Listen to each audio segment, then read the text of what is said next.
और आज हम पढ़ेंगे आर्टिफिशियल इंटेलिजेंस।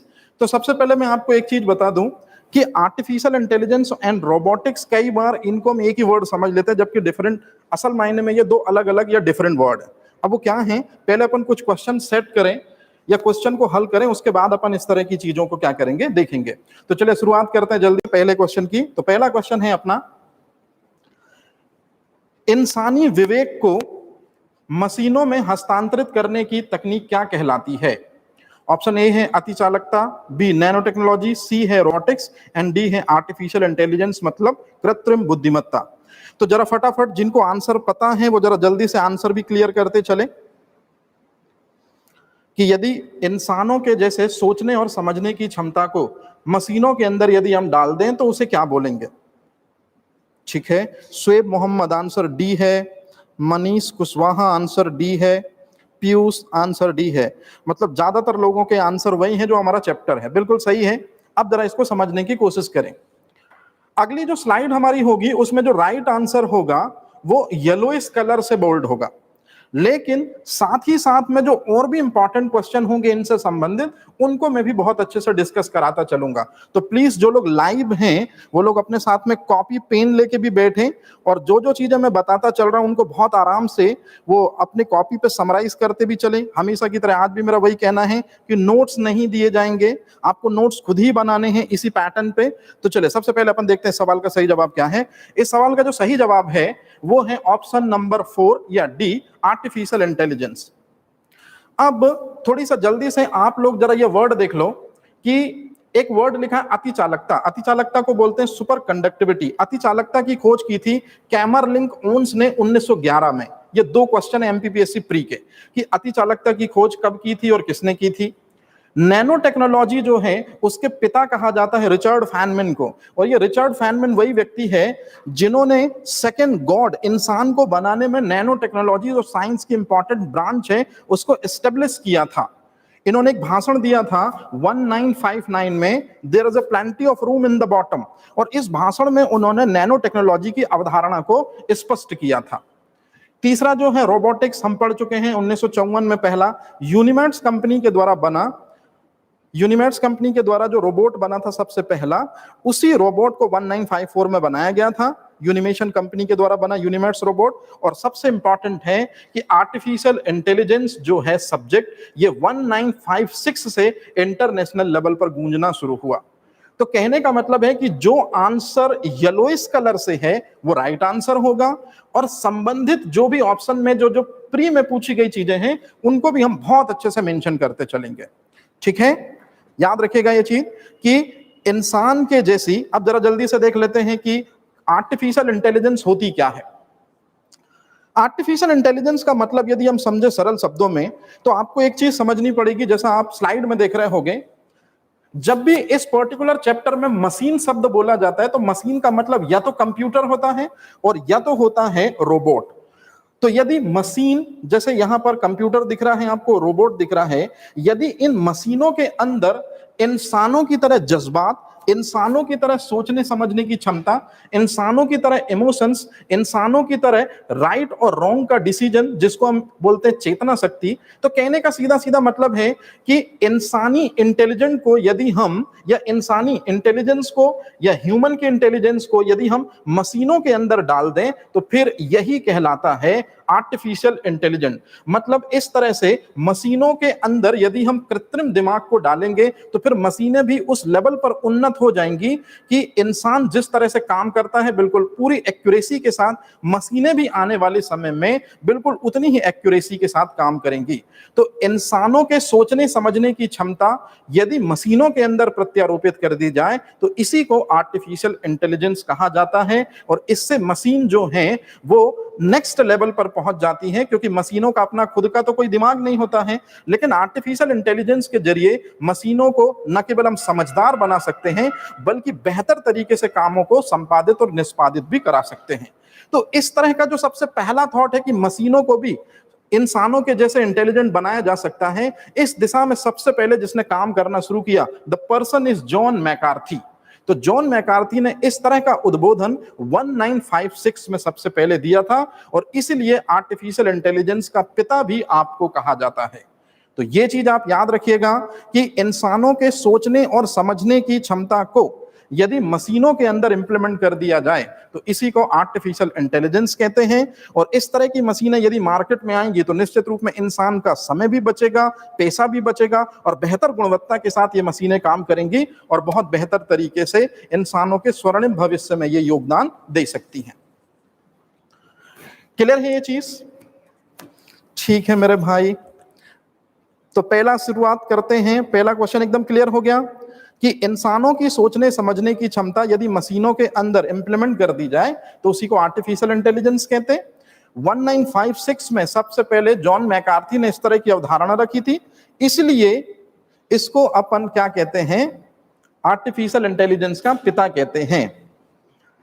दूसरा क्वेश्चन, जब भी मशीनों के अंदर इंसानी इंटेलिजेंस को प्रेषित किया जाएगा तो निश्चित रूप में मशीनों के अंदर हम कुछ चीजों को यूज करेंगे। जैसे आपने कभी नाम सुना होगा ट्रांजिस्टर, जैसे कभी आपने नाम सुना होगा आईसी चिप, जैसे कभी आपने नाम सुना होगा माइक्रो प्रोसेसर, ये मैं आगे बताऊंगा।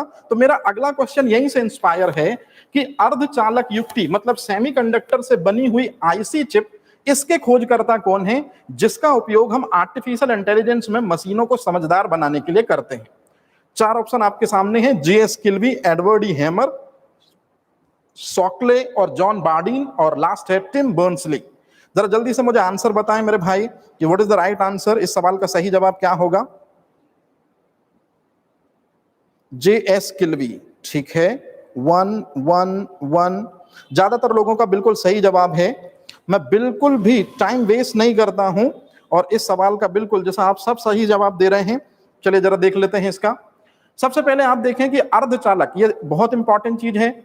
आईसी चिप जो है उसका फुल फॉर्म होता है इंटीग्रेटेड सर्किट। ये एमपीपीएससी प्री का सबसे महत्वपूर्ण क्वेश्चन है। तो इंटीग्रेटेड सर्किट या आईसी चिप जो है ये सेमीकंडक्टर से बने होते हैं। सेमीकंडक्टर का मतलब होता है अर्धचालक। जैसे सिलिकॉन का नाम कभी आपने सुना होगा, जर्मेनियम का नाम सुना होगा, बोरॉन का नाम सुना होगा। तो यही दरअसल में आईसी चिप जो होती है सेमीकंडक्टर सिलिकॉन जर्मेनियम की बनी होती है। तो जो आईसी चिप के खोज करता है उनका नाम है जे.एस. किल्वी। लेकिन इस सवाल के अलावा भी कुछ ऑप्शन हैं और ये एमपीपीएससी प्री के क्वेश्चन हैं, तो जरा इनको भी जरा जल्दी से देख लीजिए। एडवर्ड ई. हैमर वो व्यक्ति है जिसने सीएफएल खोजा था। सीएफएल का फुल फॉर्म क्या होता है, जरा जल्दी से कमेंट करके आप मेरे को बताइए जरा। एडवर्ड ई. हैमर वो व्यक्ति है जिसका आर्टिफिशियल इंटेलिजेंस से कोई लेना देना नहीं है। याद रखना, उन्होंने सीएफएल की डिस्कवरी करी थी। Exactly, compact fluorescent lamp. तो कॉम्पैक्ट फ्लोरेसेंट लैंप जो है ये देखें कॉम्पैक्ट है, compact fluorescent lamp right answer है।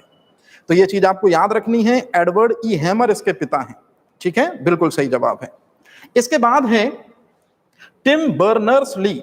टिम बर्नर्स-ली जो है ये भी कंप्यूटर का सबसे ज्यादा पूछा गया क्वेश्चन है, न केवल एमपीपीएससी में बल्कि बहुत सारे कॉम्पिटिटिव एग्जाम में। तो याद रखिएगा जो टिम बर्नर्स-ली हैं इन्होंने ही सबसे पहले www का फुल फॉर्म आप सबको पता होगा, मैं बिल्कुल भी टाइम बर्बाद नहीं कर रहा हूं, वर्ल्ड वाइड वेब, इसके खोजकर्ता टिम बर्नर्स-ली हैं। और उससे भी इंपॉर्टेंट इन्होंने खोज करी थी यूआरएल की। अब आप लोग जरा जल्दी से मुझे यूआरएल का फुल फॉर्म क्या होता है ये बताइए, क्योंकि अगर ये क्वेश्चन आपसे बन गया तो समझिए एमपीपीएससी का कंप्यूटर का सबसे महत्वपूर्ण क्वेश्चन आपके पाले में है। यूआरएल के खोजकर्ता भी टिम बर्नर्स-ली हैं और www मतलब वर्ल्ड वाइड वेब के खोजकर्ता भी टिम बर्नर्स-ली हैं। तो मैंने आपसे पूछा है कि यूआरएल उसके खोजकर्ता का नाम क्या है, जरा जल्दी से आप मुझे कमेंट करके बताइए। यूआरएल एग्जैक्टली आंसर आना शुरू हो गया है, यूनिवर्सल रिसोर्स लोकेटर। कोई बोल रहा है यूनिफॉर्म रिसोर्स लोकेटर, कोई कह रहा है यूनिवर्सल रिसोर्स लोकेटर, यूनिफॉर्म। इसका राइट आंसर मैंने दिया इसीलिए है, याद रखेगा, यूनिफॉर्म। यूनिवर्सल बिल्कुल भी नहीं, यूनिफॉर्म रिसोर्स लोकेटर। तो ये चीज हमको बहुत अच्छे से याद रखनी है। ठीक है, तो अपन ने दो क्वेश्चन पढ़े। सबसे पहला क्वेश्चन है कि यदि इंसानों के सोचने समझने की क्षमता को मशीनों के अंदर डाल दिया जाए तो इसे कहते हैं आर्टिफिशियल इंटेलिजेंस। और आर्टिफिशियल इंटेलिजेंस की मशीनें जब भी हम बनाते हैं तो आईसी चिप यूज करते हैं। तो आईसी चिप को किसने बनाया था? जे.एस. किल्वी ने। क्लियर है ये चीज? आते हैं नेक्स्ट क्वेश्चन की तरफ। तीसरा क्वेश्चन बहुत आसान है, आपसे बनना चाहिए। क्वेश्चन है, सिलिकॉन और जर्मेनियम अर्धचालकों से निर्मित एक उपकरण होता है या एक पार्ट होता है जिसको कहते हैं ट्रांजिस्टर, उसके खोजकर्ता, या दरअसल में खोजकर्ता वर्ड नहीं होगा, आविष्कारक जो हैं वो हैं जे.एस. किल्वी, एडवर्ड ई. हैमर, सॉकले, जॉन बार्डीन और टिम बर्नर्स-ली। चले जरा जल्दी से इस सवाल का जवाब भी बताइए बिया जी कि ट्रांजिस्टर के खोजकर्ता का नाम क्या है। तो ट्रांजिस्टर के जो खोजकर्ता हैं उनका नाम, इतना बड़ा नाम ऑप्शन बता के आप 1 2 3 4 कर दें तो याद रखेगा ये चीज हमेशा कि ट्रांजिस्टर के जो खोजकर्ता हैं उनका नाम है सॉकले और जॉन बार्डीन। मतलब सी ऑप्शन जो है वो राइट आंसर है। तो इस सवाल का जो सही जवाब है वो है कि सॉकले, जॉन बार्डीन और एक और व्यक्ति है वॉल्टर। हालांकि वॉल्टर अभी ऑप्शन में नहीं है, अपन ने केवल 2 नाम ही दिए हैं, जिसमें सबसे इंपॉर्टेंट है जॉन बार्डीन। तो जॉन बार्डीन और सॉकले और एक और नाम है वॉल्टर, वो पर्सन है जिन्होंने ट्रांजिस्टर की खोज करी थी। और कब खोज करी थी? 1948 में। ये भी क्वेश्चन है, ये अपन आगे देखते हैं। अब ध्यान से सुनना। इसके बाद जे.एस. किल्वी ने क्या खोजा था? अपन ने पढ़ा कि उन्होंने खोज करी थी किसकी? इंटीग्रेटेड सर्किट की खोज करी थी उन्होंने ही सबसे पहले। फिर उसके बाद में एडवर्ड ई. हैमर वो व्यक्ति है जिन्होंने सीएफएल खोजा था। सॉकले और जॉन बार्डीन ने वो चीज खोजी थी जिसे कहते हैं अपन ट्रांजिस्टर। और ट्रांजिस्टर का उपयोग भी हम आर्टिफिशियल इंटेलिजेंस में जब मशीनें बनाते हैं तो उनको यूज करने में हम क्या करते हैं। और लास्ट में है टिम बर्नर्स-ली। तो उन्हीं ने यूआरएल भी खोजा था और सबसे इंपॉर्टेंट चीज उन्हीं ने खोज करी थी WWW की, वर्ल्ड वाइड वेब की। अब ये चीज आप जरा ध्यान से समझिए प्लीज, इंपॉर्टेंट है ये चीज। बुद्धिमत्ता का मतलब होता है सोचने और विचारने की क्षमता। तो बुद्धिमत्ता का मतलब है सोचने और विचारने की क्षमता, जो 2 प्रकार की होती है। एक होती है प्राकृतिक बुद्धिमत्ता। प्राकृतिक बुद्धिमत्ता हम इंसानों के लिए बहुत इंपॉर्टेंट है और हम इंसानों के पास में है दिमाग, और दिमाग जो है वो बना होता है बहुत सारे न्यूरॉन से। तो कहने का सीधा सीधा मतलब है कि हम इंसानों के पास जो सोचने और समझने की क्षमता हमारे मस्तिष्क में है, यही कहलाती है प्राकृतिक बुद्धिमत्ता। लेकिन यदि हम बात करें कि यदि हम इंसानी इंटेलिजेंस को मशीनों के अंदर या कंप्यूटर के अंदर या रोबोट के अंदर यदि इनबिल्ट कर दें तो वो किस रूप में कर सकते हैं? या तो माइक्रो प्रोसेसर के रूप में कर सकते हैं, या तो आईसी चिप के रूप में कर सकते हैं। और माइक्रो प्रोसेसर, आईसी चिप और ट्रांजिस्टर ये तीनों के तीनों किससे मिलकर बनते हैं? सिलिकॉन या जर्मेनियम नामक अर्धचालकों से मिलकर बनते हैं।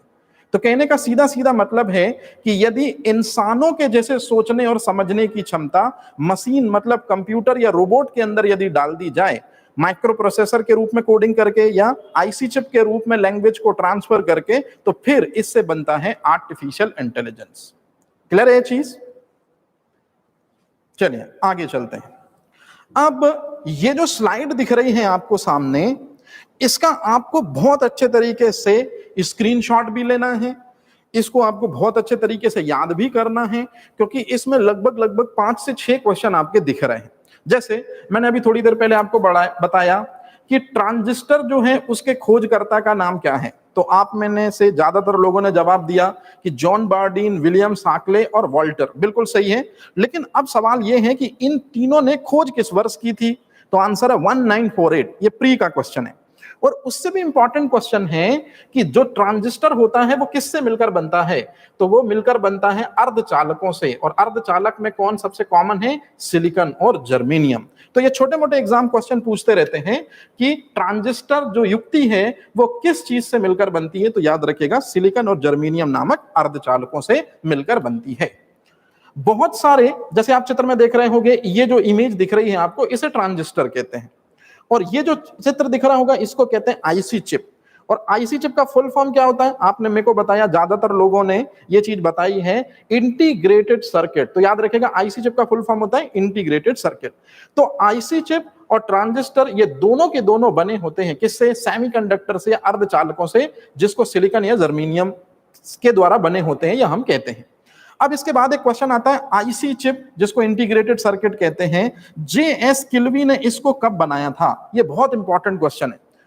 तो आंसर है 1958। तो 1958 वो टाइम है जब जे.एस. किल्वी ने इंटीग्रेटेड सर्किट या आईसी चिप बनाया था। और आप खुद इस स्लाइड को बहुत अच्छे से देखें, 1948 वो टाइम है जब जॉन बार्डीन, सॉकले और वॉल्टर ने बनाया था ट्रांजिस्टर। हालांकि ट्रांजिस्टर और आईसी चिप दोनों के दोनों सेमीकंडक्टर से मिलकर बनी हुई डिवाइसेस हैं।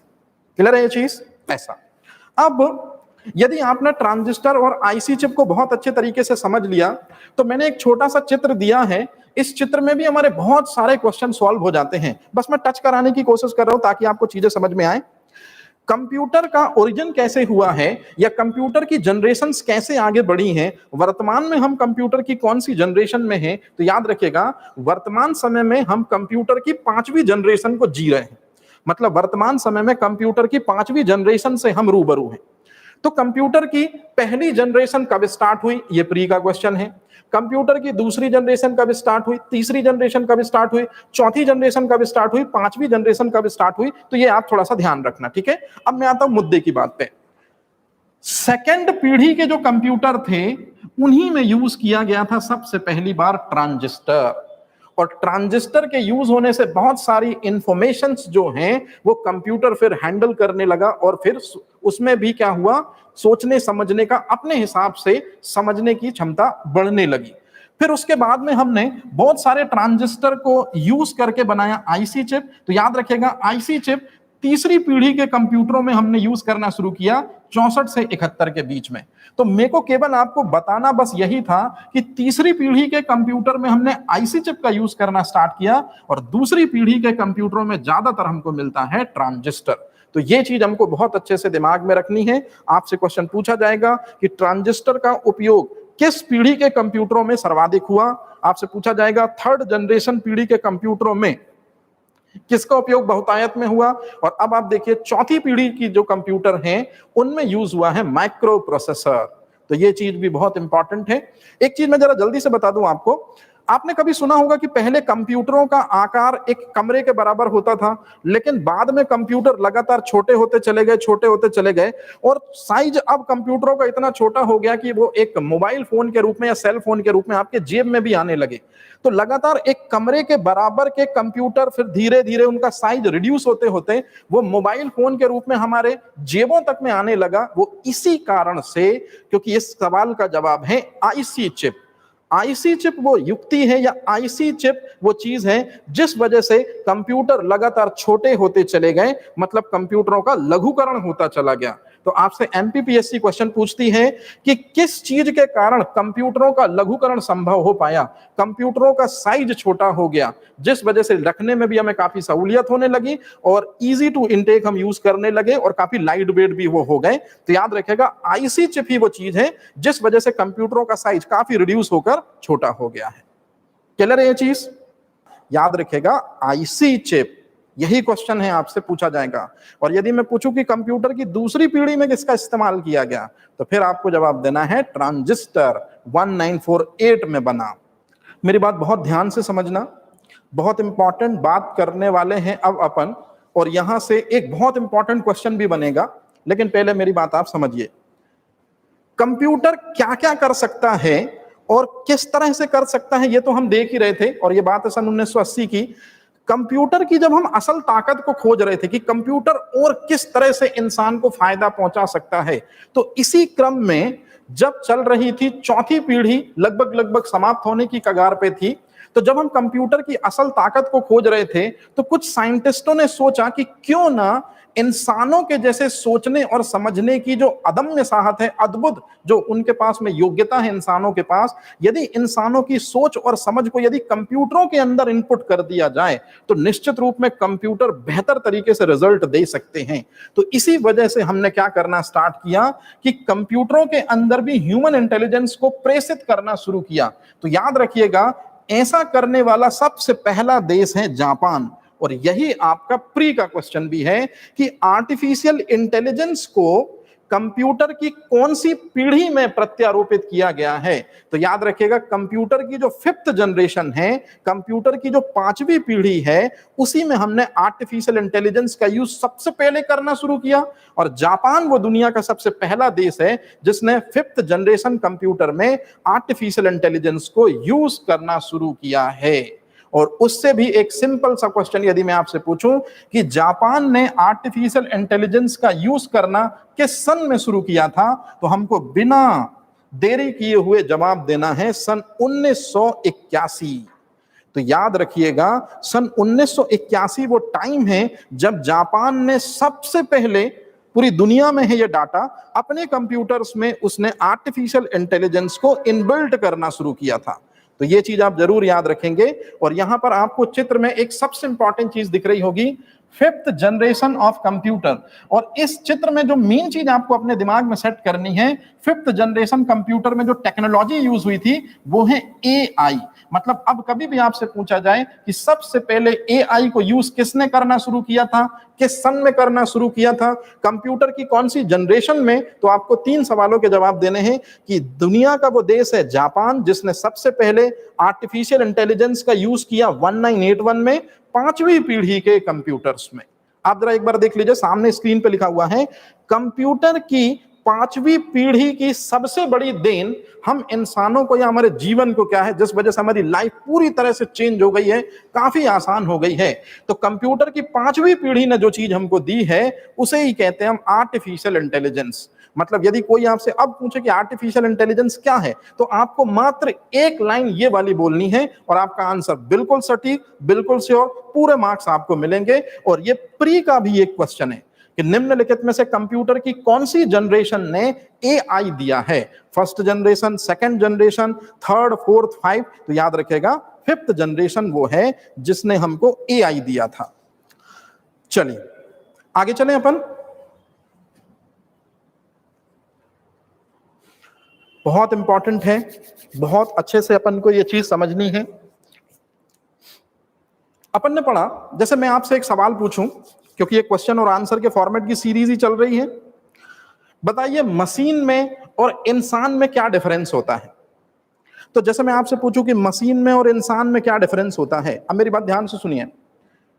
यदि कभी मालिक ऐसा करे या कभी खुदा ऐसा करे कि इंसानों की मशीनों से जंग हो अभी कुछ समय में, तो निश्चित रूप में जो जीत का सेहरा होगा वो इंसानों के सर बंधेगा, क्योंकि इंसानों के पास उनकी नेचुरल इंटेलिजेंस है, उनका मस्तिष्क है, उनके पास में न्यूरॉन है, जिस वजह से वो मशीनों को बड़े आराम से हरा देंगे। लेकिन यदि मशीनों को आर्टिफिशियल इंटेलिजेंस से लैस कर दिया जाए और आज से 50 साल बाद यदि युद्ध हो इंसानों का और इंटेलिजेंट मशीनों का, तो फिर निश्चित रूप में जीत का सेहरा जिनके सर बंधेगा वो इंसान बिल्कुल नहीं होगा, वो होंगी इंटेलिजेंट मशीनें। और इंटेलिजेंट मशीनों में ही रोबोट आ रहे हैं, जिस तरह से आप नाम जानते हैं, सोफिया वगैरह, रश्मि वगैरह। तो कहने का मतलब है मशीनों को इंसानी लेवल पर इंटेलिजेंट करना, या जितना इंसान इंटेलिजेंट है उतनी ही मशीन इंटेलिजेंट हो जाए, इसी सब्जेक्ट को कहते हैं कृत्रिम बुद्धिमत्ता। और जिसने सबसे पहले ये थॉट दिया था, उस थॉट को किसने दिया था, इन्हीं 4 ऑप्शन में से कोई एक है। निश्चित रूप में मैं पहले भी बता चुका हूं कि आर्टिफिशियल इंटेलिजेंस का मतलब होता है कि मशीनों को बुद्धिमान बनाना बिल्कुल उसी लेवल पर जिस लेवल पर इंसान बुद्धिमान है, ताकि समस्याएं आने पर वो बड़े आराम से उनको क्या कर सकें, सॉल्व कर सकें। तो सवाल है कि कृत्रिम बुद्धिमत्ता का जनक किसे कहते हैं, तो जरा जल्दी से मुझे आंसर बताइए जरा कि किसे कहते हैं। आंसर आने शुरू भी हो गए हैं। एग्जैक्टली जो कृत्रिम बुद्धिमत्ता का जनक है, याद रखिएगा, जॉन मैकार्थी हैं। इन्हीं ने सबसे पहले ऐसा सोचा था कि मशीनों में भी इंसानी इंटेलिजेंस को डालकर उनको भी बहुत हद तक हम क्या कर सकते हैं, इंटेलिजेंट बना सकते हैं। तो इसी तरह से जॉन मैकार्थी इस सवाल का जवाब होगा। लेकिन यदि मैं आपसे पूछूं, अब ध्यान से सुनेगा, जो येलो कलर से है वो इस सवाल का सही जवाब था। अब जरा और भी देखते हैं कि और कौन कौन से क्वेश्चन बन सकते हैं। मेरी बात ध्यान से सुनेगा। जॉन मैकार्थी कंप्यूटर इंजीनियर हैं, परंतु किस देश के, ये अगला क्वेश्चन है। बहुत कम लोगों को ये चीज आती है। सब लोगों को ये पता है कि आर्टिफिशियल इंटेलिजेंस का फादर कौन है, निश्चित रूप में जॉन मैकार्थी, लेकिन बहुत कम लोग जानते हैं कि वो किस देश से ताल्लुकात रखते हैं। याद रखेगा, यूएसए से ताल्लुकात रखते हैं। याद रहेगा ये चीज। अब इसके बाद यदि मैं बोलूं आपसे कि लियोन लैडरमैन कौन है, तो कभी आपने यदि गॉड पार्टिकल के बारे में सुना होगा, ईश्वरीय कण के बारे में सुना होगा, तो लियोन लैडरमैन वो व्यक्ति हैं जिन्होंने गॉड पार्टिकल बुक को लिखा था। तो ये चीज जरा याद रखिएगा, इसके बारे में मैं आगे भी आपको पढ़ाऊंगा। और एक व्यक्ति का नाम है एल.एम. ट्यूरिंग।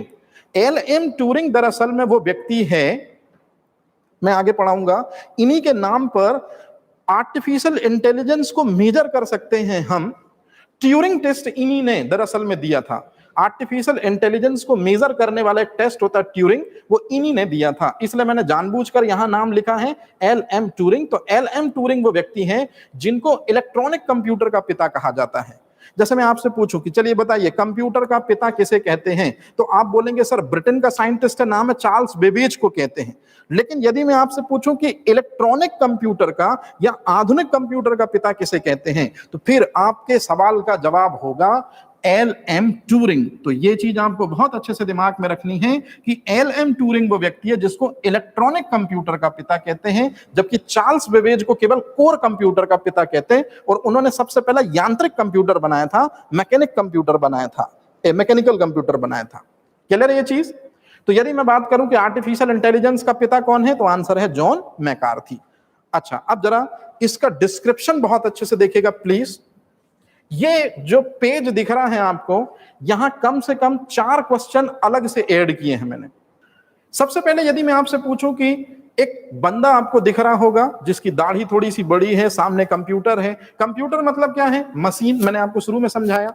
तो मशीनें भी इंसानों की तरह सोच सकती हैं, समझ सकती हैं, और इंसानों की तरह मशीनें भी यदि सोचने और समझने की कैपेबिलिटी ले लेंगी तो निश्चित रूप में वो खुद से डिसीजन ले सकती हैं, क्योंकि जिस भी चीज के पास सोचने समझने की क्षमता आ जाएगी तो वो खुद से निर्णय जरूर ले सकता है।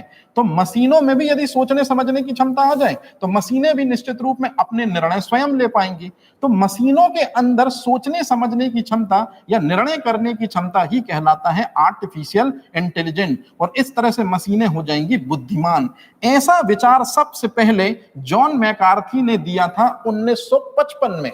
1955 में ही जॉन मैकार्थी ने सबसे पहले एआई शब्द का उपयोग किया था। यह बात आप याद रखेंगे। लेकिन सन 1956 में डार्ट माउथ कॉन्फ्रेंस में उन्होंने असल मायने में पूरी दुनिया को आर्टिफिशियल इंटेलिजेंस का मतलब भी समझाया था और आर्टिफिशियल इंटेलिजेंस शब्द का प्रयोग भी किया था। मतलब यदि नॉर्मल बोला जाए तो 1955 में नॉर्मल शब्द बोला, लेकिन इंटरनेशनल लेवल पर पहली बार यह शब्द उन्होंने डार्ट माउथ कॉन्फ्रेंस में दिया था 1956 में। तो यह चीज आपको याद रखना है कि आर्टिफिशियल इंटेलिजेंस शब्द का सबसे पहले प्रस्तावक कौन है, तो आंसर है मेरे भाई जॉन मैकार्थी। याद रहेगा ये चीज। एआई एक टेक्निक है और तकनीक को बढ़ावा दिया जा रहा है उसके अंदर भाषा को संप्रेषित करके। अभी अभी अपन उसमें भी आएंगे कि एआई को किस तरह से अपन आगे बढ़ाते हैं। हालांकि जो मैं बता रहा था उसको पहले सुन लीजिए कि मशीनों के अंदर यदि सोचने समझने की क्षमता डाल दी जाए तो मशीनें भी इंटेलिजेंट हो जाएंगी ह्यूमन के जैसे। तो ऐसी अवधारणा सबसे पहले जॉन मैकार्थी ने दी थी 1956 में डार्ट माउथ कॉन्फ्रेंस में। हालांकि एआई शब्द का यूज वो 1 साल पहले कर चुके थे 1955 में, लेकिन लोकल में। अब ध्यान से सुनना मेरी बात। इन्होंने क्या किया था, एआई प्रोग्रामिंग की एक भाषा है जिसका नाम है LISP। अब ये आपका प्री का क्वेश्चन है, जरा जल्दी से आप लोग जो जानते हो LISP का फुल फॉर्म क्या होता है बताइए। ये कंप्यूटर की एक लैंग्वेज है। जैसे आपने कभी सुना होगा एल्गोल, सुना होगा फोर्ट्रॉन, सुना होगा कोबोल, सुना होगा, उसी तरह से LISP भी कंप्यूटर की एक भाषा है। और इस भाषा का फुल फॉर्म क्या होता है, जरा जल्दी से कमेंट करके बताइए। LISP का फुल फॉर्म क्या है? List processing. बिल्कुल सही है। लिस्प भाषा को मशीनों के अंदर यदि डाल दिया जाए तो मशीनें भी ह्यूमन की तरह इंटेलिजेंट हो जाएंगी, मतलब उनमें भी कुछ हद तक सोचने समझने की क्षमता बढ़ जाएगी। यही है एआई 1956 में जॉन मैकार्थी की नजर में। मतलब जिस लैंग्वेज के जरिए वो मशीनों को उन्नत बनाना चाहते हैं वो लैंग्वेज है LISP, और जिस तकनीक के जरिए वो मशीनों को उन्नत बनाना चाहते हैं वो है AI। तो ये 2 चीजें आप याद रखेंगे। AI टेक्नोलॉजी है, तकनीक है, और जो भाषा या लैंग्वेज जो AI टेक्निक में यूज होती है वो है, स्टार्टिंग भाषा है लिस्प, और लिस्प का फुल फॉर्म है लिस्ट प्रोसेसिंग। याद रखिएगा, ये चीज बहुत इंपॉर्टेंट है। अब जो चीज मैं आपके माइंड में डालना चाह रहा था बहुत अच्छे तरीके से, वही चीज मैंने क्वेश्चन बना के यहां पर भी दी है। समझिए ध्यान से। कोई पूछे आपसे एआई क्या है, आर्टिफिशियल इंटेलिजेंस क्या है, तो याद रखिएगा आर्टिफिशियल इंटेलिजेंस दरअसल में एक टेक्नोलॉजी है, और वो टेक्नोलॉजी किसकी मदद से संपादित की जाती है? कंप्यूटर की कुछ लैंग्वेज होती हैं। तो हमारा अगला सवाल यही है कि आर्टिफिशियल इंटेलिजेंस में जब मशीनों को इंटेलिजेंट बनाते हैं इंसानी लेवल पे, तो हम कुछ भाषाओं का यूज भी करते हैं। जैसे देखिए, सबसे पहले लिखा है फोर्ट्रॉन, कोबोल, लिस्प, एल्गोल 60 क्या हैं?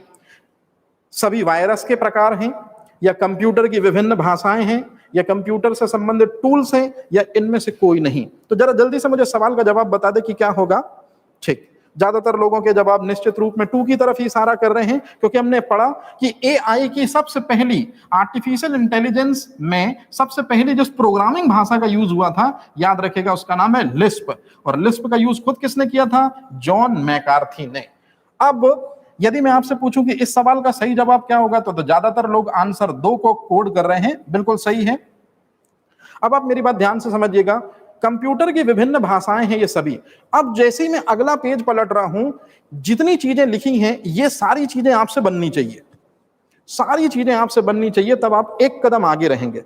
सबसे पहले आप देख लें कि कंप्यूटर सिस्टम में, क्योंकि कंप्यूटर भी एक प्रकार की मशीन ही है, कौन कौन सी भाषाएं यूज हुई हैं, किस सन में यूज हुई हैं, ये चीज आपको बहुत अच्छे से ध्यान रखनी है।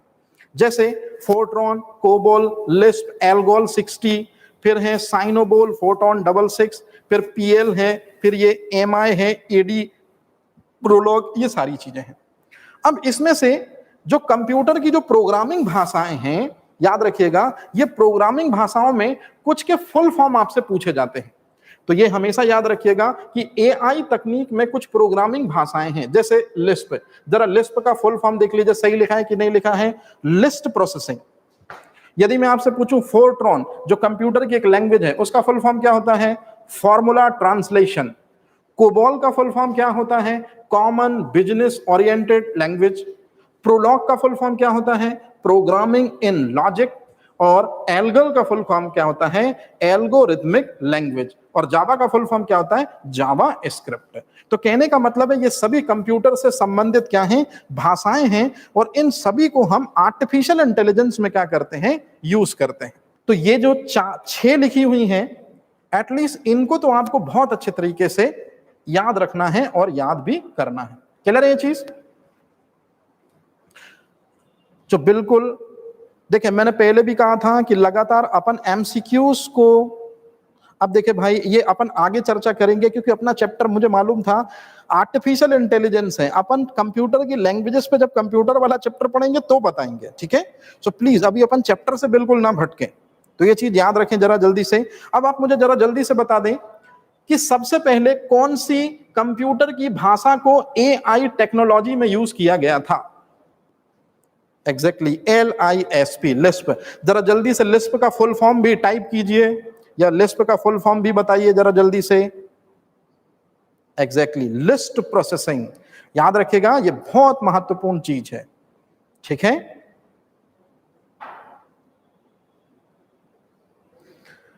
एक भाषा है जिसका नाम है प्रोलॉग।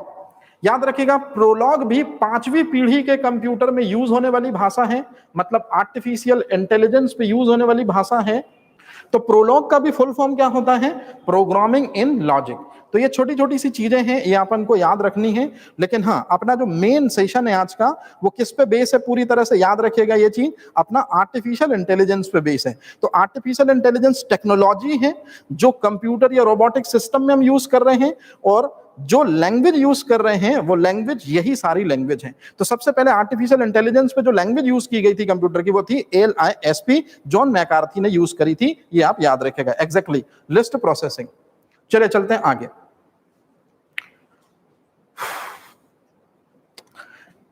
आर्टिफिशियल इंटेलिजेंस से बनी हुई ज्यादातर मशीनें हमारे आसपास काम भी कर रही हैं। जैसे आपने कभी एलेक्सा का नाम सुना होगा, गूगल वॉइस असिस्टेंट का नाम सुना होगा, सीरी का नाम सुना होगा। ये सारी चीजें जो हैं, ये सभी आर्टिफिशियल इंटेलिजेंस वाली मशीनें ही हैं। तो एक व्यक्ति है, अब आपको पहचानना है कि वो कौन सा व्यक्ति है जो बड़ा खतरनाक सा वर्ड यूज कर रहा है, या बड़ी खतरनाक सी टैगलाइन कोड कर रहा है कि आर्टिफिशियल इंटेलिजेंट वाली मशीनें यदि बनती हैं और उनका वर्चस्व बढ़ता है, तो एक दिन वो इंसान और इंसानी तहजीब और सभ्यता को पूरी तरह से डिस्ट्रॉय करके रख देंगी। मतलब आर्टिफिशियल इंटेलिजेंस से बने कंप्यूटर और बने रोबोट इंसानों को आने वाले समय में समाप्त करके इंसानी पतन का कारण बनेंगे। ये एक बहुत बड़े व्यक्ति के विचार हैं, इसलिए क्वेश्चन कॉम्पिटिटिव एग्जाम में पूछा जाता है। तो याद रखिएगा कि आर्टिफिशियल इंटेलिजेंस से बनी मशीनें मतलब रोबोट या कंप्यूटर इंसानी राज को या इंसानों को कुछ समय बाद समाप्त कर देंगे, ऐसा मैं नहीं कह रहा हूं। मैं तो हां में हां मिला रहा हूं उस व्यक्ति का जिसका नाम है स्टीफन हॉकिंस। तो इस सवाल का जो सही जवाब है वो स्टीफन हॉकिंस है। और आप याद रखेंगे स्टीफन हॉकिंस ब्रिटेन के साइंटिस्ट हैं, और न केवल ब्रिटेन के साइंटिस्ट हैं बल्कि ये व्यक्ति जो है ये एक बहुत बड़ा अंतरिक्ष विज्ञानी भी है। लेकिन यदि आप थोड़ा बहुत भी जानते होंगे स्टीफन हॉकिंस के बारे में, तो आपने देखा होगा हमेशा ये बंदा व्हील चेयर पर ही बैठा रहता है। तो व्हील चेयर पर ये बंदा हमेशा इसलिए बैठा रहता है क्योंकि इसको एक बीमारी है जिसका नाम है मोटर न्यूरॉन। और मोटर न्यूरॉन दरअसल में एक जेनेटिक डिसऑर्डर है, एक आनुवांशिक बीमारी है। तो याद रखेगा ये जो मोटर न्यूरॉन बीमारी है, इसी वजह से ये बंदा कभी भी हमारी या आपकी तरह स्ट्रेट फॉरवर्ड खड़ा नहीं हो सकता। इसलिए हमेशा मस्तिष्क का जो हिस्सा पूरी की पूरी मांसपेशियों को कंट्रोल करता है, वो हिस्सा वर्किंग ऑर्डर में ना होने से साहब इस बीमारी से ग्रस्त हैं, जिसे मोटर न्यूरॉन बीमारी कहते हैं, और जिस वजह से हमेशा ये व्हील चेयर पे क्या रहते हैं, अटैच रहते हैं। लेकिन मस्तिष्क का जो हिस्सा सोच सकता है और समझ सकता है, वो हिस्सा बहुत बेहतर तरीके से काम कर रहा है और उसी को कंप्यूटर के जरिए कनेक्ट किया गया है। इसीलिए बंदा ब्रह्मांड के बड़े बड़े रहस्यों को बड़े आराम से सुलझाता है। जैसे जॉर्ज लेमेंटर ने थ्योरी दी थी बिग बैंग थ्योरी, उस बिग बैंग थ्योरी का और बड़ा आयाम क्या होगा ये हमको सबसे पहले समझाया था स्टीफन हॉकिंस ने। तो वही स्टीफन हॉकिंस जिसने ब्रह्मांडों के बड़े बड़े रहस्य खोले हैं, उसी का कोट है जब उसी से पूछा गया कि आर्टिफिशियल इंटेलिजेंट वाली मशीनें यदि मार्केट में आएंगी तो क्या होगा, तो उन्होंने निगेटिव इंपैक्ट बताते हुए कहा निश्चित रूप में इंसानी पतन का कारण साबित होंगी ये मशीनें।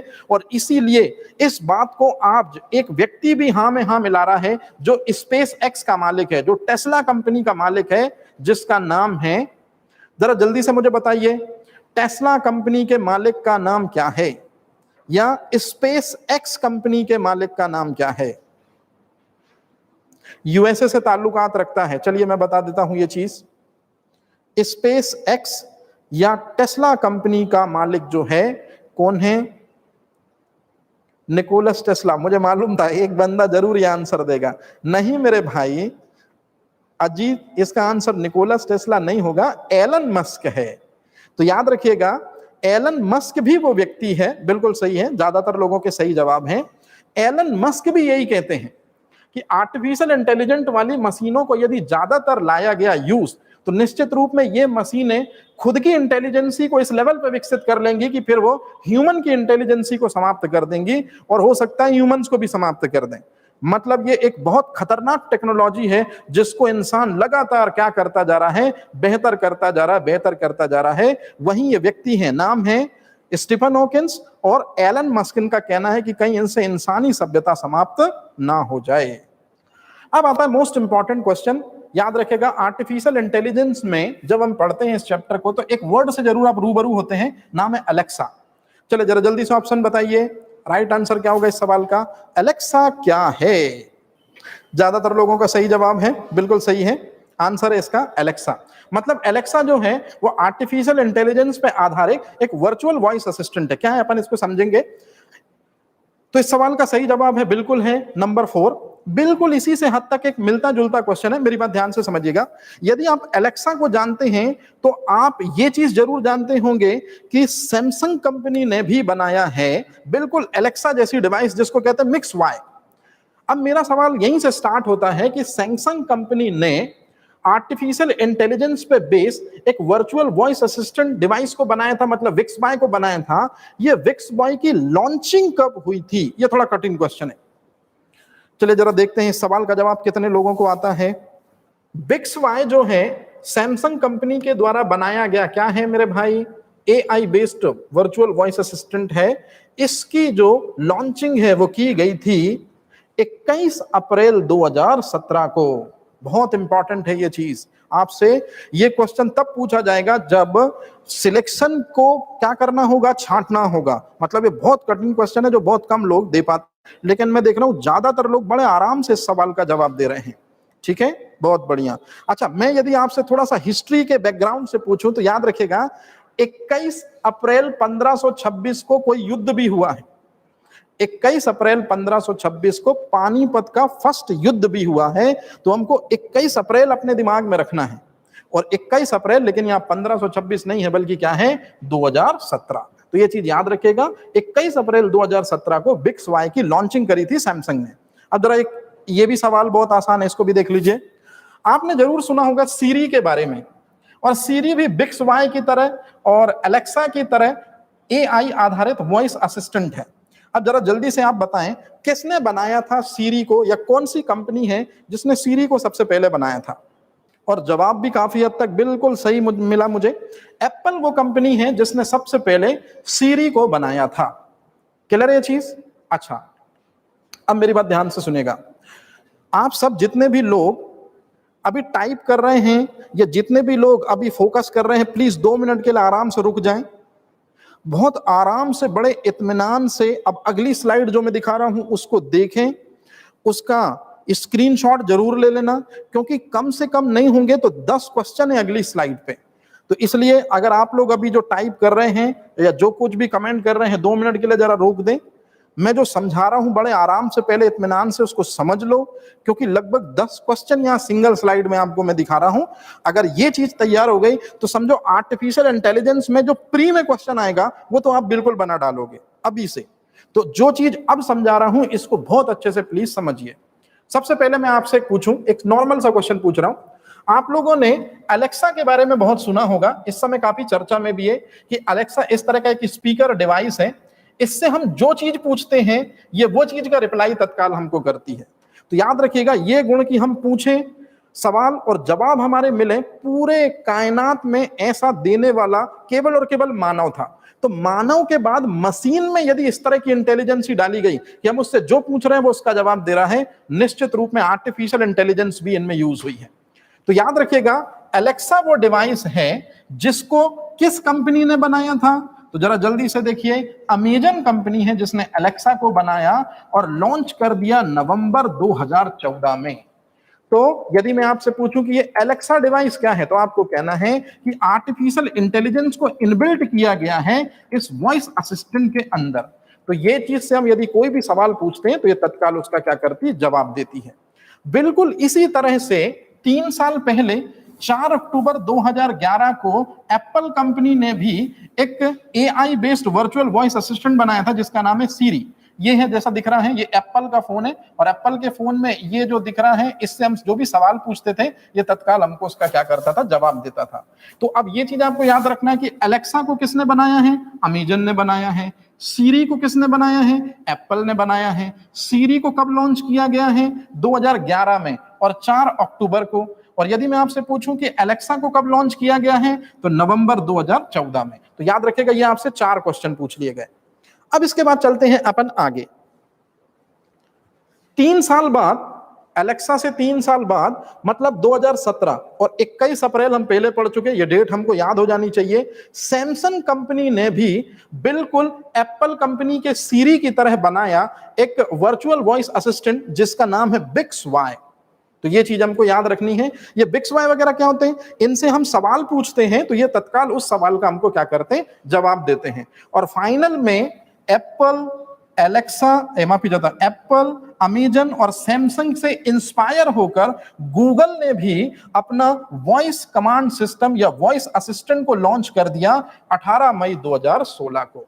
तो कहने का मतलब है, गूगल कमांड असिस्टेंट, सैमसंग का बिक्स वाई, अमेजन की अलेक्सा डिवाइस और एप्पल कंपनी की जो सीरी है, ये सभी के सभी वॉइस असिस्टेंट हैं। तो याद रखेगा, ये सभी के सभी वॉइस असिस्टेंट हैं और ये सभी आर्टिफिशियल इंटेलिजेंस टेक्निक के द्वारा ही बने हुए हैं या बंधे हुए हैं। आपको मैं आगे पढ़ाऊंगा आर्टिफिशियल इंटेलिजेंस के दो प्रकार होते हैं, एक वीक और एक स्ट्रॉन्ग। तो वीक आर्टिफिशियल इंटेलिजेंस वो होती है जो एक ही टास्क को पूरा करती है, जैसे इससे आप केवल सवाल पूछ सकते हो और ये उनके जवाब देगी। तो यदि कोई मशीन केवल एक टास्क को पूरा करे, this is called as weak artificial intelligence. याद रहेगा ये चीज? तो ये आपसे अगला क्वेश्चन पूछा जाएगा कि सीरी, अलेक्सा, बिक्सवाई या गूगल असिस्टेंट जो है ये एआई पे आधारित डिवाइस है, कैसी, स्ट्रॉन्ग है या बेसिक हैं या इस तरह से हैं? तो ये चीज आपको याद रखना है कि वीक आर्टिफिशियल इंटेलिजेंस पे आधारित ये सारी की सारी क्या है, डिवाइसेस हैं। क्षम होता है, जैसे जनरली इनसे हम सवालों के जवाब पूछते हैं और ये तत्काल हमको उन सवालों का जवाब रिप्लाई करते हैं।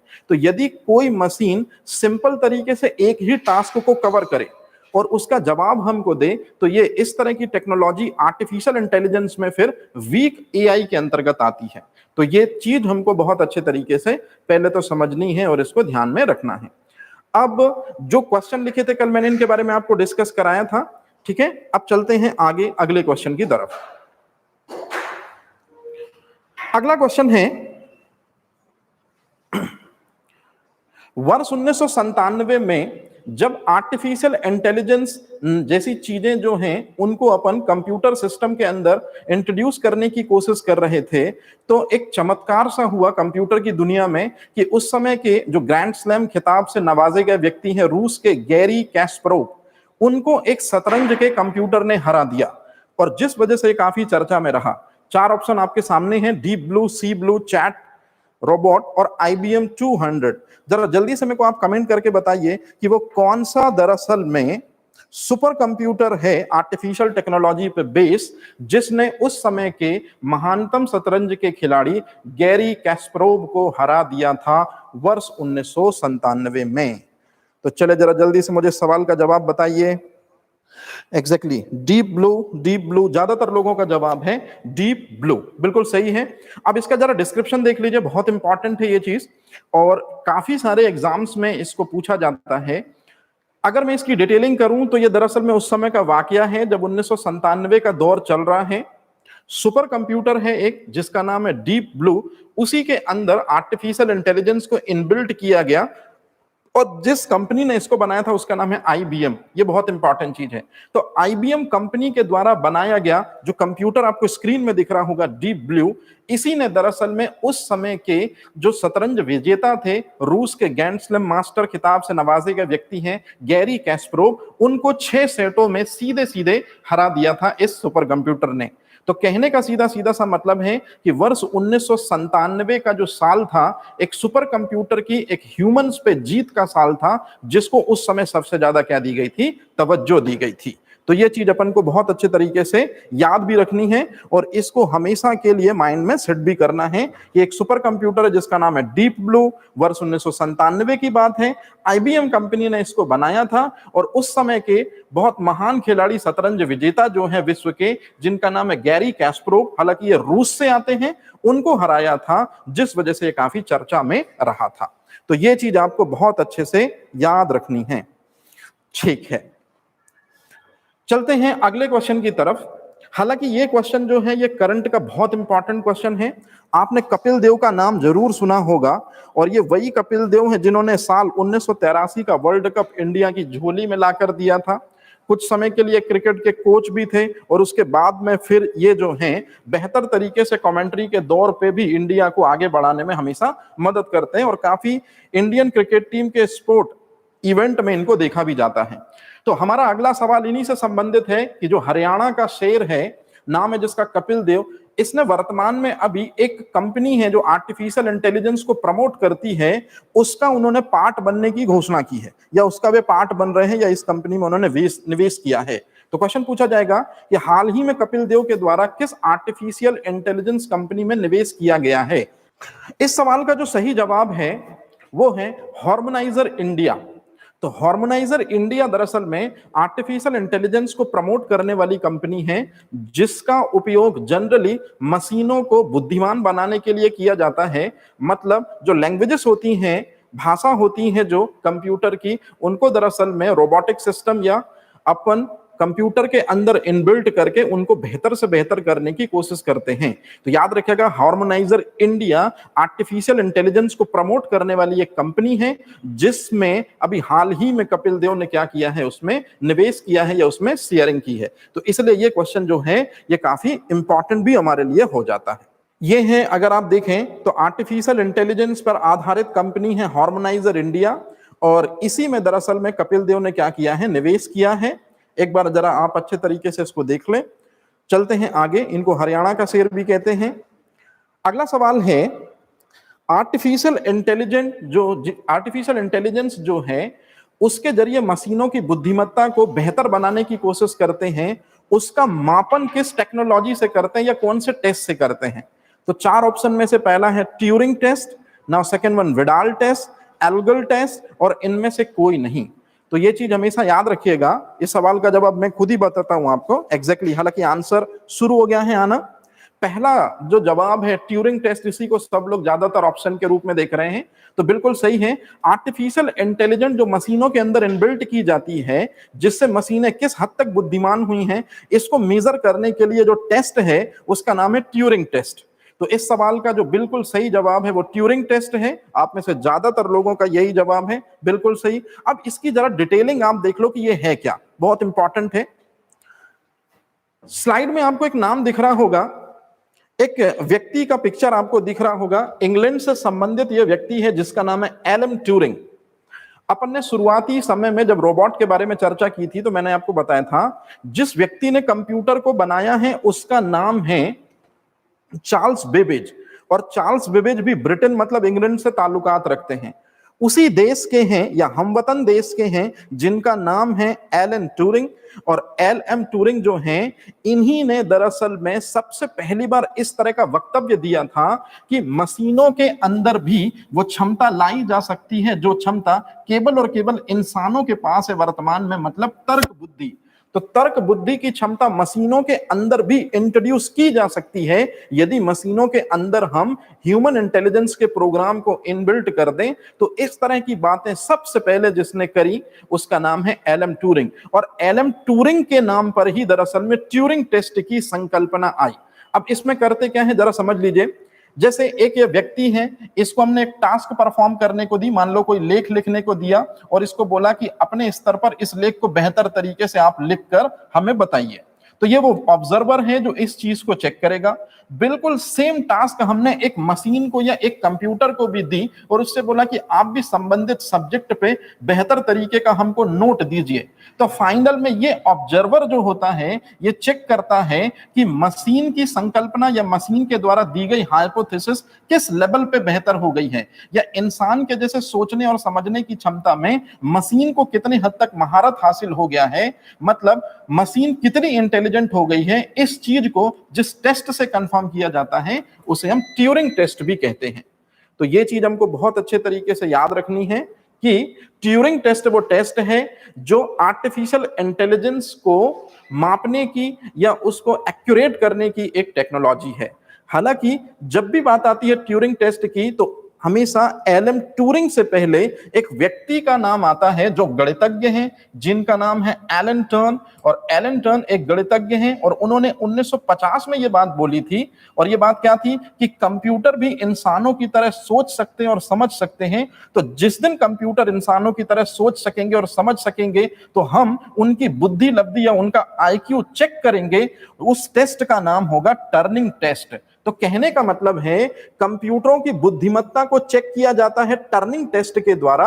और कोई भी मशीन ह्यूमन के जितनी इंटेलिजेंट हुई है कि नहीं हुई है, मतलब एआई को मापने की जो टेक्नोलॉजी है उसका नाम है ट्यूरिंग टेस्ट।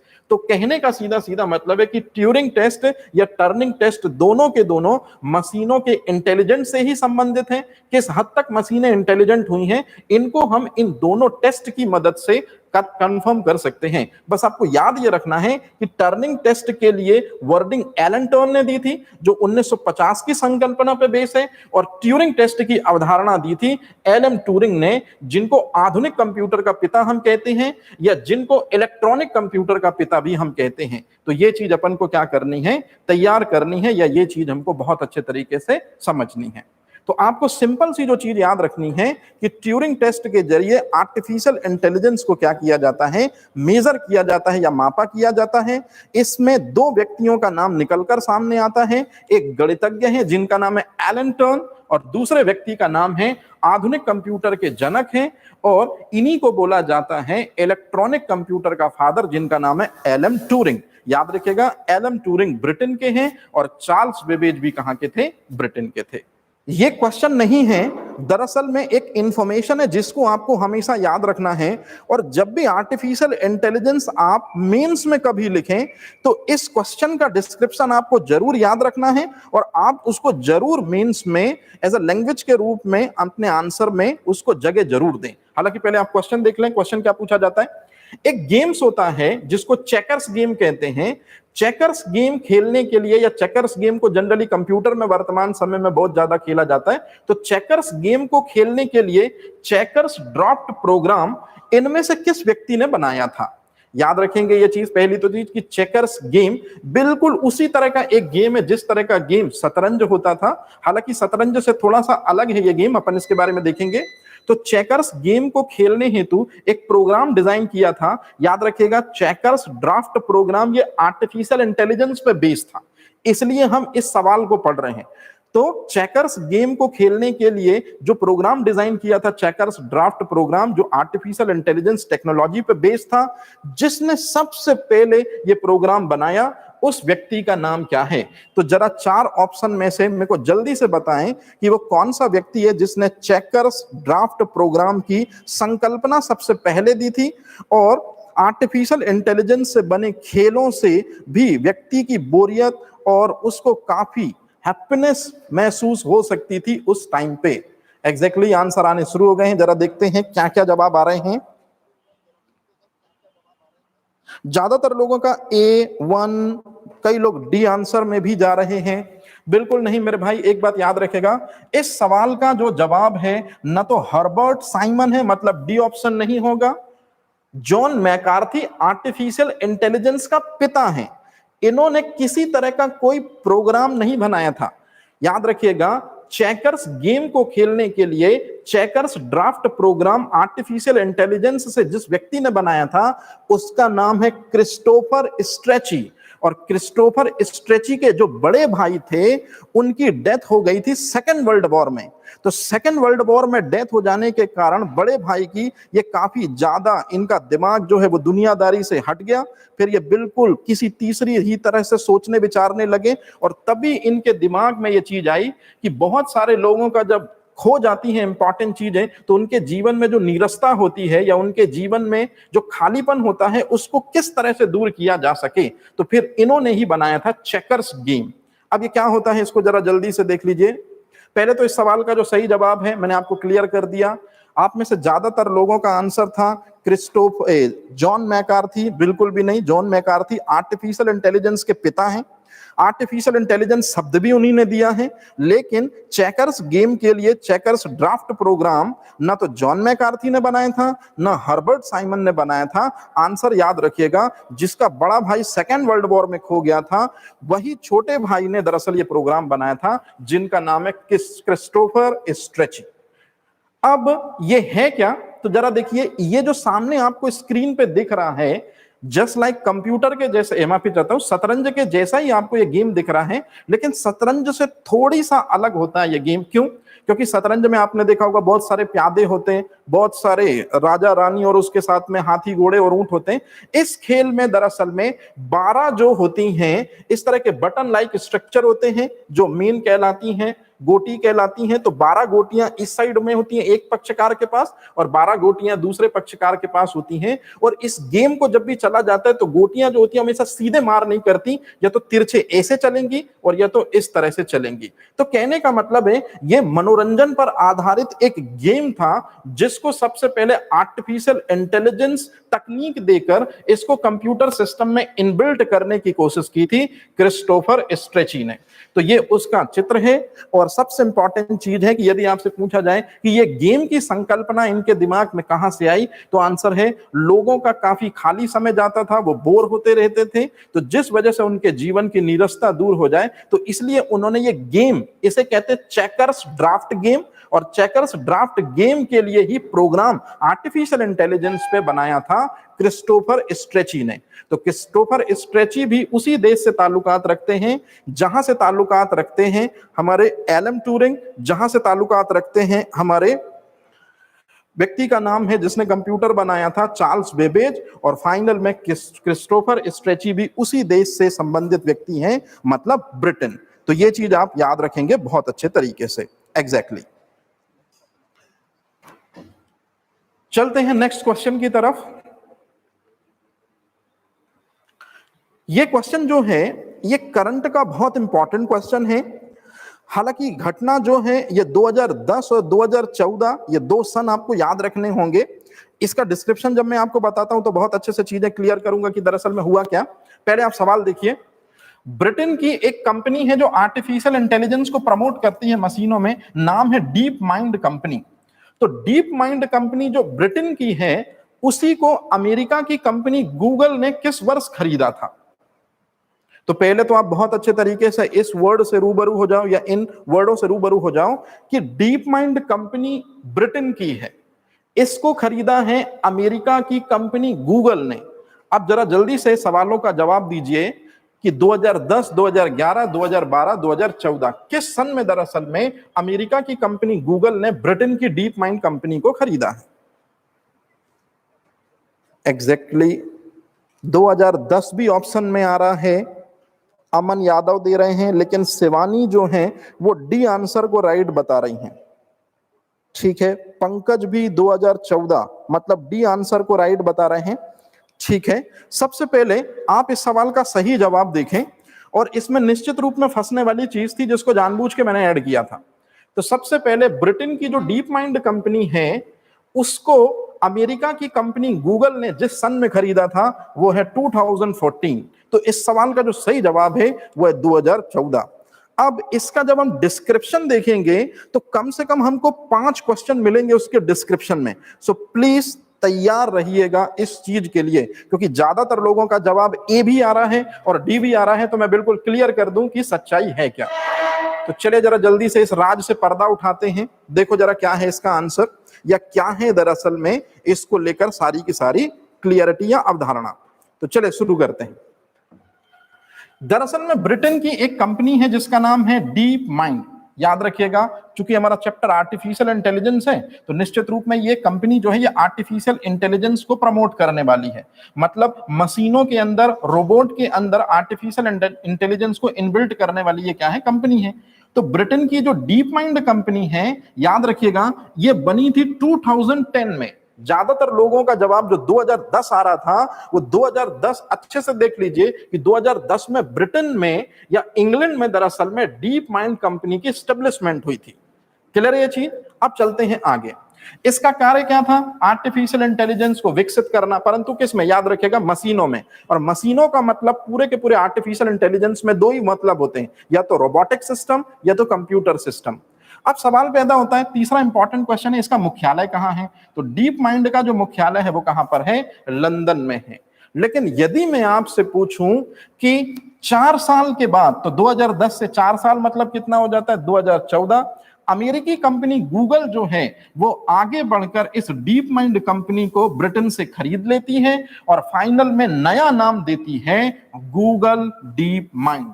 और यही मेरा सवाल था आपसे कि गूगल डीप माइंड कंपनी को गूगल मतलब अमेरिका ने ब्रिटेन से कब खरीदा है? तो 2014 को खरीदा है। लेकिन ज्यादातर लोग जो सवाल का जवाब दे रहे थे 2010 में दरअसल में गूगल डीप माइंड कंपनी की क्या हुई थी? एस्टेब्लिशमेंट हुई थी या स्थापना हुई थी। क्लियर है ये चीज? एक बार जल्दी से मेरे को कमेंट करके आप लोग बताओ कि ब्रिटेन की वो कौन सी कंपनी है जिसकी स्थापना 2010 में हुई थी। जल्दी से कमेंट करिए मेरे भाई और बताइए ब्रिटेन की वो कौन सी आर्टिफिशियल इंटेलिजेंस कंपनी है जिसकी एस्टेब्लिशमेंट हुई थी 2010 में। एग्जैक्टली राकेश विकास एडवोकेट भी है मेरे भाई, कई संध्या संदीप पंकज, बिल्कुल सही है, एकदम सही जवाब है डीप माइंड। लेकिन याद रखिएगा 4 साल बाद 2014 में जब गूगल ने इसको खरीदा तो अपने ही नाम पर इस कंपनी का नया नाम कर दिया, गूगल डीप माइंड। तो ये चीज हमको याद रखनी है, गूगल डीप माइंड का काम भी वही है। मतलब कौन सा काम है? आर्टिफिशियल इंटेलिजेंस को प्रमोट करना या विकसित करना। क्लियर है? अच्छा, अब इसके बाद जो अगली चीजें मैं आपको समझा रहा हूं ये जरूर आप याद रखना, क्योंकि ये जो क्वेश्चन जो मैंने अभी बताए ये ज्यादातर लोग इनसे अवेयर हैं, लेकिन आजकल कॉम्पिटिटिव एग्जाम में ये 2 क्वेश्चन बहुत ज्यादा पूछे जाते हैं। सो प्लीज इन 2 पॉइंट को आपको बहुत अच्छे से समझना है, क्योंकि अब ये सवाल उतने इंपॉर्टेंट नहीं है, अब इनके लेटेस्ट जो है इस कंपनी से संबंधित चीजें इंपॉर्टेंट है। कैसे? जरा देखें। आर्टिफिशियल इंटेलिजेंस को प्रमोट करने वाली कंपनी है गूगल डीप माइंड। इसने 2016 में एक प्रोग्राम बनाया था। इस प्रोग्राम का नाम है, अच्छे से देखिए जरा, इस प्रोग्राम का नाम क्या है मेरे भाई? इस प्रोग्राम का नाम है अल्फा गो प्रोग्राम। दरअसल में अल्फा गो प्रोग्राम जो है ये गो गेम के लिए बनाया गया था। इसमें दरअसल में जो गो है वो एक प्रकार का गेम होता है और उसी गेम को कंप्यूटर सिस्टम में बनाया था इस कंपनी ने जिसका नाम है गूगल डीप माइंड। तो गो खेल का नाम है और अल्फा गो प्रोग्राम है जो आर्टिफिशियल इंटेलिजेंस के थ्रू गूगल डीप माइंड ने बनाया था। और सबसे इंपॉर्टेंट चीज कि ये प्रोग्राम ने एक व्यक्ति को हरा दिया था जिसका नाम है सी डॉल, जो गो खेल में बहुत ज्यादा महारत हासिल व्यक्ति था। तो इसलिए आपसे क्वेश्चन पूछा जाता है कि 2016 में ऐसा क्या हुआ गूगल डीप माइंड के द्वारा जिस वजह से काफी चर्चा का विषय बना रहा। तो एक प्रोग्राम बनाया था गूगल डीप माइंड ने अल्फा गो, और इस खेल में या इस प्रोग्राम के द्वारा एक व्यक्ति है जो गो खेल में महारत हासिल रखते हैं, सी डोल, उनको हरा दिया गया था। तो ये चीज आपको बहुत अच्छे से क्या करनी है, ध्यान में रखनी है। बिल्कुल 2017 का साल जो है वो और भी इंपॉर्टेंट था। दरअसल में शतरंज को पहली बार आर्टिफिशियल इंटेलिजेंस के जरिए गूगल डीप माइंड ने अल्फा जीरो चेस प्रोग्राम के माध्यम से पूरी दुनिया को बताया। मतलब 2017 में गूगल डीप माइंड ने अल्फा जीरो चेस प्रोग्राम बनाया था और उस समय के सबसे महत्वपूर्ण चेस खिलाड़ी थे स्टार्कफिश। इनको दरअसल में हरा दिया गया था इस प्रोग्राम या इस आर्टिफिशियल इंटेलिजेंस प्रोग्राम के द्वारा। तो कहने का मतलब है कि 2 जो प्रोग्राम हैं, अल्फा गो प्रोग्राम और अल्फा जीरो चेस प्रोग्राम, ये दोनों के दोनों एआई पे बेस प्रोग्राम हैं और ये दोनों के दोनों किस कंपनी ने बनाए थे मेरे भाई? गूगल डीप माइंड कंपनी ने दरअसल में क्या किए थे, बनाए थे। इस वजह से ये काफी ज्यादा पूछे जाते हैं। तो ये चीज आप जरूर ध्यान में रखेंगे।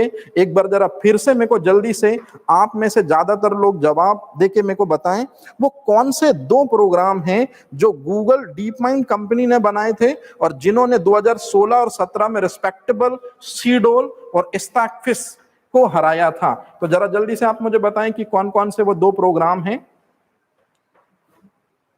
एग्जैक्टली अल्फा गो और एक और प्रोग्राम है जिसका नाम है अल्फा जीरो चेस प्रोग्राम। ये बात हमेशा याद रखिएगा, गूगल डीप माइंड कभी भी किसी भी प्रोग्राम की शुरुआत करती है तो शुरुआत में वो अल्फा वर्ड जरूर यूज करती है। ये चीज हमको जरूर याद रखना है, ठीक है? इस तरह से एक बार फिर से जरा जल्दी से मैं बता देता हूं आपको क्वेश्चन क्या बनेंगे, देख लो जरा। क्वेश्चन बनेगा ये, सबसे पहला क्वेश्चन है कि डीप माइंड कहां की कंपनी है? तो भैया जी डीप माइंड कहां की कंपनी है? आंसर है ब्रिटेन। ये हुआ पहला। डीप माइंड कंपनी की एस्टेब्लिशमेंट कब हुई थी? 2010। ये हो गया दूसरा क्वेश्चन। तीसरा क्वेश्चन, डीप माइंड कंपनी जो ब्रिटेन की है उसका काम किसको प्रमोट करना है? आंसर है आर्टिफिशियल इंटेलिजेंस को। तीसरा क्वेश्चन। चौथा क्वेश्चन मोस्ट इंपॉर्टेंट है, आर्टिफिशियल इंटेलिजेंस को प्रमोट करने वाली डीप माइंड कंपनी का मुख्यालय कहां था जब ब्रिटेन में इसकी एस्टेब्लिशमेंट करी गई थी? तो आंसर है लंदन। लेकिन यदि मैं पूछूं कि सन 4 साल के बाद, मतलब 2014 का साल जो था, अमेरिका की कंपनी गूगल ने क्या किया था? डीप माइंड को खरीद कर इसे नया नाम दिया। क्या नाम है भैया जी? Google deep mind. तो ये भी क्वेश्चन कॉम्पिटेटिव एग्जाम में आता है कि गूगल डीप माइंड कब बनी या गूगल डीप माइंड का नामकरण कब हुआ। तो याद रखिएगा, चूंकि वर्ड आगे गूगल जुड़ गया है तो इसलिए 2014 राइट आंसर होगा।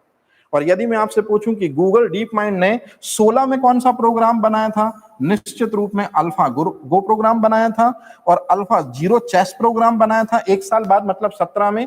और उस समय के गो खेल के महत्वपूर्ण खिलाड़ी सीडोल को हराया था दरअसल में 2016 में, और स्टाकफिश नामक चेस के एक खिलाड़ी को हराया था 2017 में।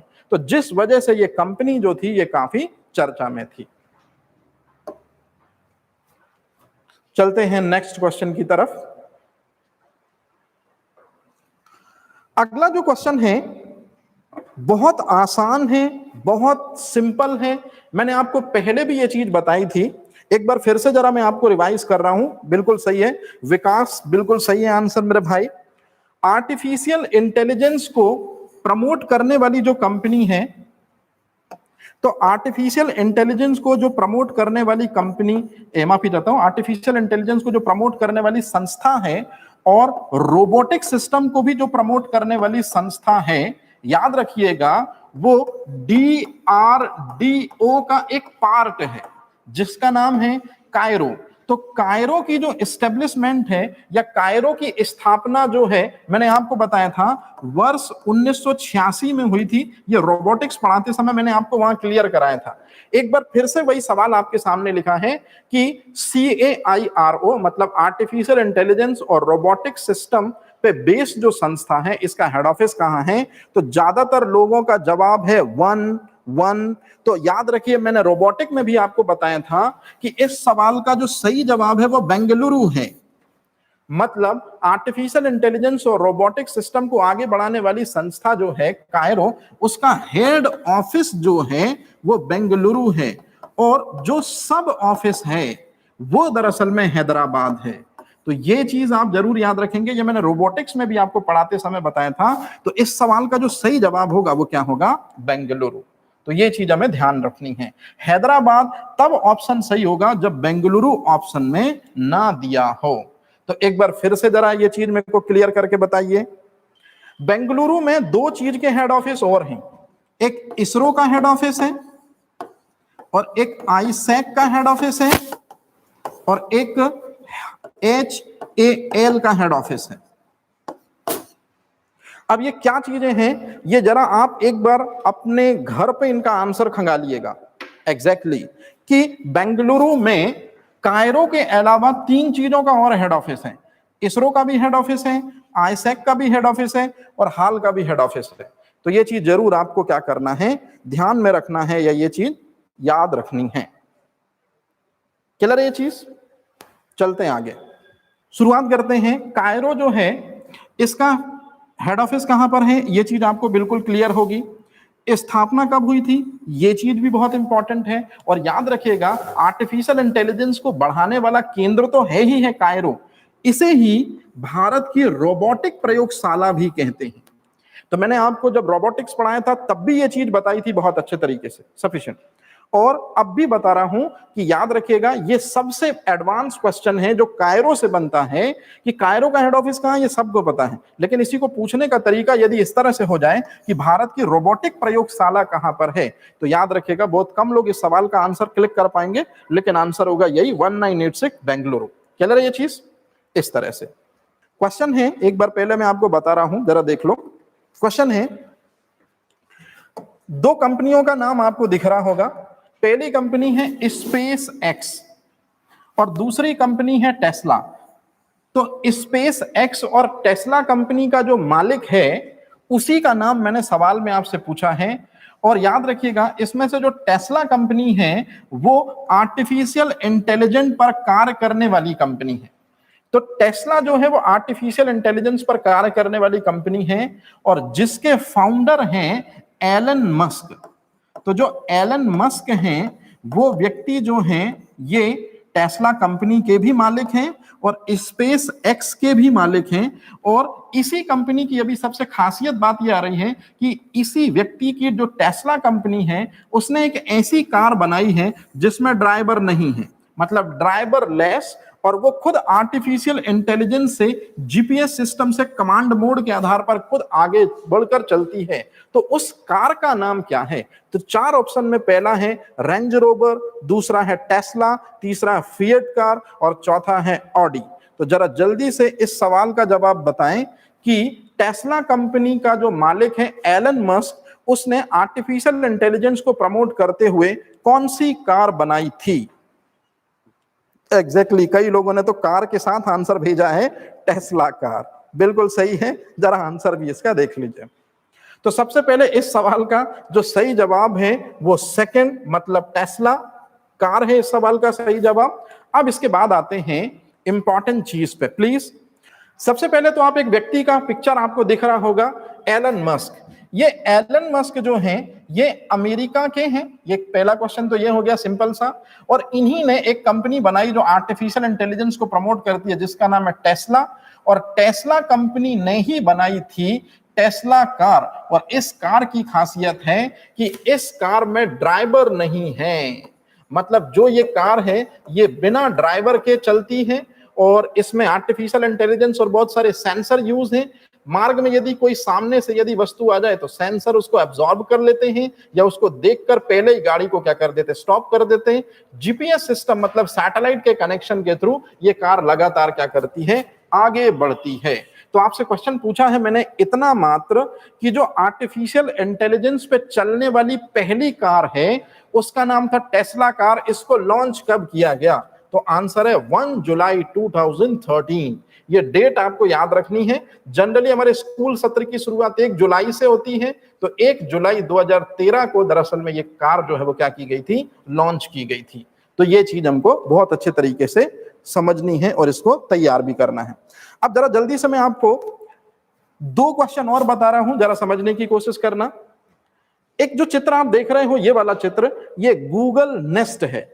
मतलब गूगल कंपनी ने दरअसल में एक उपकरण बनाया है जो स्मार्ट स्पीकर होने के साथ साथ में आपको डिस्प्ले भी दिखाई देता है इसमें, और इसकी मदद से आप रूम के टेम्परेचर को कांस्टेंट भी कर सकते हो, मतलब थर्मोस्टेट। तो कहने का मतलब है ये एक छोटी सी जो डिवाइस है, ये इसमें स्मार्ट स्पीकर भी है, आप इससे टाइमिंग सेट कर सकते हो, उठ सकते हो, इसको इंस्ट्रक्शन दे सकते हो, तो ये संबंधित समय पर आपको बता देगी और आपके कार्यों को याद दिला देगी।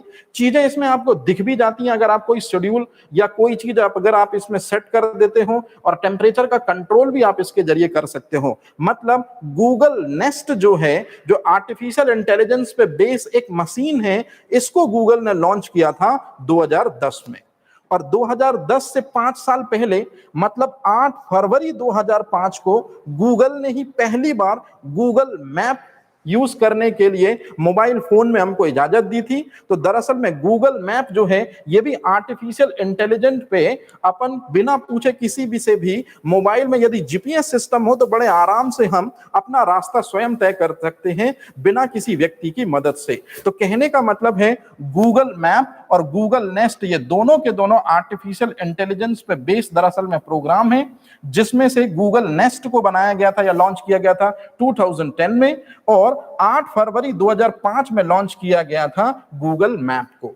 तो ये 2 चीजें आपको बहुत अच्छे तरीके से ध्यान रखनी है। इसमें स्पेशली मैं ज्यादातर डेट को इसलिए कंसर्न कराता हूं क्योंकि एमपीपीएससी 2 या 3 क्वेश्चन इस तरह से देती है जो डेट पे आधारित होते हैं, और कई बार मैंने देखा कि स्टूडेंट डेट के कारण ही सिलेक्शन से बाहर हो जाते हैं। तो इसलिए अपने पास अभी टाइम है, तो ज्यादातर चीजें अपन क्या करेंगे, कंसर्न करते हुए या कनेक्ट करते हुए अपन पढ़ते हुए चलेंगे। ठीक है, चलिए आगे चलते हैं।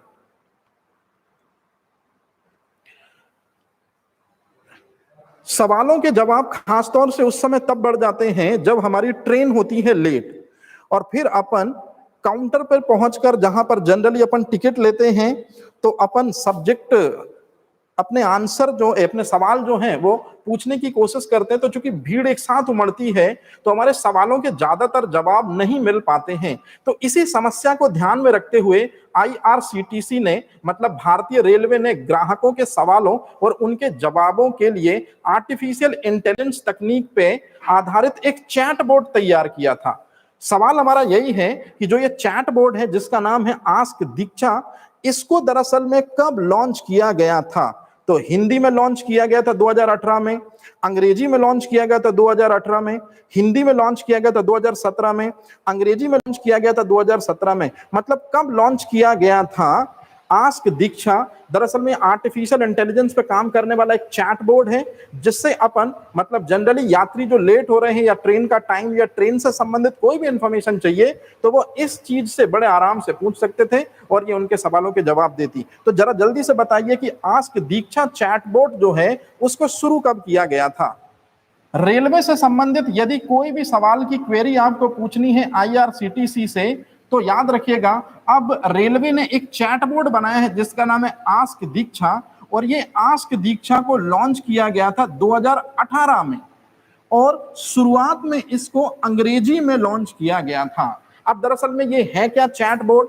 इस तरह का ये एक उपकरण होता है, ये इस तरह का, मतलब रेलवे में यदि आप आईआरसीटी की वेबसाइट को यदि जब आप क्लियर करते हैं तो उसमें आप अपने सवालों के जवाब जनरली लिखेंगे और आपको सवालों के जवाब लिखने के बाद जनरली जो है वो चैट बोर्ड जो है आस्क दीक्षा वो आपके सवालों के जवाब खुद वो देगा कि आपकी ट्रेन कितने बजे लेट है, आपके जो भी मतलब आपकी जो भी क्वेरी होगी तो उस सवाल का जवाब या उस सवाल का जो आंसर होगा वो बड़े आराम से ये चैट बोर्ड देगा। तो याद रखिएगा आस्क दीक्षा जो है इसको आईआरसीटीसी ने लॉन्च किया था 2018 में और ये इंग्लिश में लॉन्च हुई थी। हालांकि अब इसका हिंदी वर्जन पे काम करने की कवायद या बात अभी क्या हो रही है, चल रही है। अंग्रेजी 2018, याद रहेगी ये चीज। अगर क्वेश्चनों की बात करता तो यदि मैं इन क्वेश्चन को शेड्यूल वाइज यदि जमाता तो बहुत सारा टाइम लग जाता, तो इसलिए मैं एक ही स्क्रीन पे आर्टिफिशियल इंटेलिजेंस की मदद से जितने भी रोबोटिक सिस्टम अभी तक बने हैं और उनकी खासियत क्या है मैंने लिख दिया है। अब चूंकि मैंने पहले भी आपको क्या किया था, पढ़ा दिया था, इसलिए अब आप जरा इस चीज को एक बार बहुत अच्छे से समझ लो जिसमें हमारा पुराना रिवाइज भी हो जाए। और ये सभी के सभी जो रोबोट हैं ये आर्टिफिशियल इंटेलिजेंस टेक्निक पे बेस होकर बने हैं। तो जैसे यदि मैं आपसे पूछूं कि सबसे पहले उस रोबोट का नाम बताइए जिसमें आर्टिफिशियल इंटेलिजेंस को इनबिल्ट किया गया था, आंसर है सेंकी, ये हमने पढ़ा था। लक्ष्मी वो पहला रोबोट था जिसको बैंकिंग सेक्टर में यूज किया गया था तमिलनाडु के कुंभकोणम में, और ये आर्टिफिशियल इंटेलिजेंस टेक्निक पे काम करने वाला क्या था, पहला रोबोट था। सोफिया के बारे में तो हमको बहुत सारी चीजें पता है। सोफिया को 2016 में हांगकांग में बनाया गया था। डेविड हैंसन था वो कंपनी, मतलब डेविड हैंसन वो व्यक्ति का नाम था और हैंसन कंपनी थी। और सबसे पहले सऊदी अरब ने नागरिकता दी थी। ये मुंबई में भी आई थी फेस्टिवल में, और मध्य प्रदेश के इंदौर में भी आई थी क्लाइमेट चेंज पर जब हमने बुलाया था 51वीं राउंड कॉन्फ्रेंस टेबल जब हुई थी तब। तो कहने का मतलब है सोफिया के बारे में हमने बहुत सारी इंफॉर्मेशन ली थी। जरा जल्दी से मेरे को बताएं रोबोकॉप क्या है, ये क्वेश्चन बहुत ज्यादा पूछा जाता है आर्टिफिशियल इंटेलिजेंस में। जल्दी से बताइए रोबोकॉप क्या है। एग्जैक्टली दुनिया का सबसे पहला पुलिस अधिकारी है दरअसल में रोबोकॉप, जिसको दुबई पुलिस ने क्या किया था, अपनी पुलिस डिपार्टमेंट में शामिल किया था। तो दुनिया का सबसे पहला पुलिस अधिकारी है रोबोकॉप। और याद रखिएगा यहाँ दुनिया का मतलब दुबई की तरफ इशारा है।